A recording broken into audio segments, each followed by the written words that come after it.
শীঘ্রই বাংলাদেশে আসতে যাচ্ছেন নেইমার জুনিয়র। আর্জেন্টিনার এমি মার্টিনেজের পর এবার ঢাকার মাটিতে পা রাখবেন ব্রাজিলিয়ান নেইমার। বিষয়টি নিশ্চিত করেছেন নেইমারের বাংলাদেশি বন্ধু রবি। ব্রাজিলকে বলা হয় ফুটবলের আতুর ঘর। সেখানে ফুটবল খেলাটাকে ধর্মের মতো বিবেচনা করেন অনেক ভক্ত। দেশটির পাড়া মহল্লার অলিতে গলিতে চোখে পড়ে মানুষের ফুটবল উন্মাদনা। আর এই দেশ থেকেই উঠে এসেছে ফুটবলের অনেক রথী মহারথী, যার একজন নেইমার জুনিয়র, গোটা বিশ্বের অন্যতম সেরা ফুটবলার তিনি। যদিও ইনজুরি আর নেইমার যেন একই সুতায় আবদ্ধ। নেইমার যদিও পালাতে চেয়েছেন বহুবার, তবে ইনজুরির খোঁজ নিজেই চলে আসে নেইমারের দুয়ারে। এই কারণে প্রায় মাঠের বাইরে থাকতে হয়। ইনজুরি বাদ না সাধলে আরো অনেক রেকর্ডের বরপুত্র হতেন ব্রাজিলিয়ান এই তারকা। তবে এখনো তার যা কৃতি তা অনেকের কাছে রীতিমতো ঈর্ষণীয়। চোটের কারণে বা মাঠের বাইরে থাকার কারণে ভক্তদের কাছে জনপ্রিয়তা কমেনি একটু। আর বিশ্বের নানা দেশের মতো বাংলাদেশে রয়েছে তার অগণিত ফ্যান। বিশেষ করে ব্রাজিলের অনেক ফ্যান আছে এই দেশে, আর তাদের কাছে মধ্যমণি এই নেইমার। নেইমারের বাংলাদেশে এসব ভক্তদের জন্য রয়েছে সুখবর।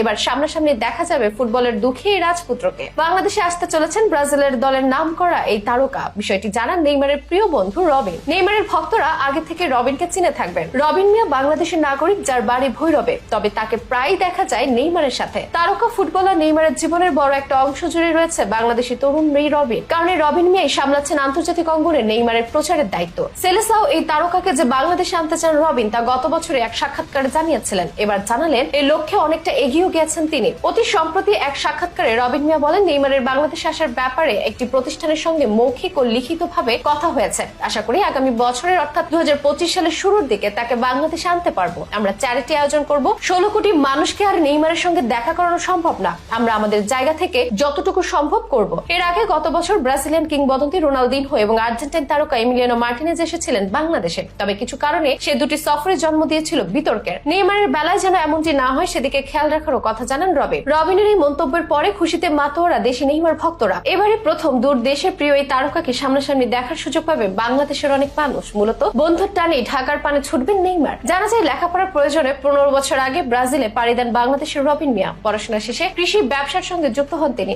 এ সময় জোয়ান সেলেসর নামের ব্রাজিলের এক ব্যক্তির সঙ্গে রবিনের পরিচয় হয়। জোয়ান সেলেসর ছিল নেইমারের একান্ত বন্ধু। মূলত তার মাধ্যমে নেইমারের সঙ্গে রবিনের পরিচয় ও বন্ধুত্ব হয়। বর্তমানে রবিন ও জোয়ান নেইমারের প্রচারণার কাজে যুক্ত আছেন, আর তাদের চাওয়াতে বাংলাদেশে আসতে যাচ্ছেন ব্রাজিলিয়ান ফুটবলের জনপ্রিয় তারকা নেইমার।